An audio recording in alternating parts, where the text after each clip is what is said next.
ভারতের মধ্যপ্রদেশের ইন্দোরে দুই অস্ট্রেলিয়ান নারী ক্রিকেটারকে যৌন হয়রানি করার ঘটনায় মন্তব্য করে তোপের মুখে পড়েছেন বিজেপির জ্যেষ্ঠ নেতা ও রাজ্যের মন্ত্রী কৈলাস বিজয়বর্গীয়।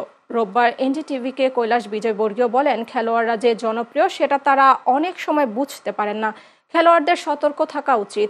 ইন্দোরে যেই ঘটনাটি ঘটেছে সেটা সবার জন্যই শিক্ষা, খেলোয়াড়দের জন্যও শিক্ষা। খেলোয়াড়দের নিরাপত্তার ঘাটতি ছিল উল্লেখ করে তিনি বলেন, খেলোয়াড়দেরও দায়িত্ব ছিল স্থানীয় প্রশাসনকে জানানো, তারা কিছুই জানায়নি। তবে এই ঘটনার পর তারা শিক্ষা নেবে এবং ভবিষ্যতে আরও সতর্ক থাকবে।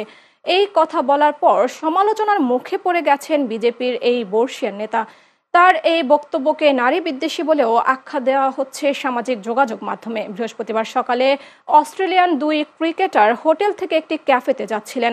সেই সময় এক মোটরসাইকেল আরোহী তাদের সাথে খারাপ আচরণ করে চলে যান। পরে পুলিশ ওই ব্যক্তিকে গ্রেফতার করেছে।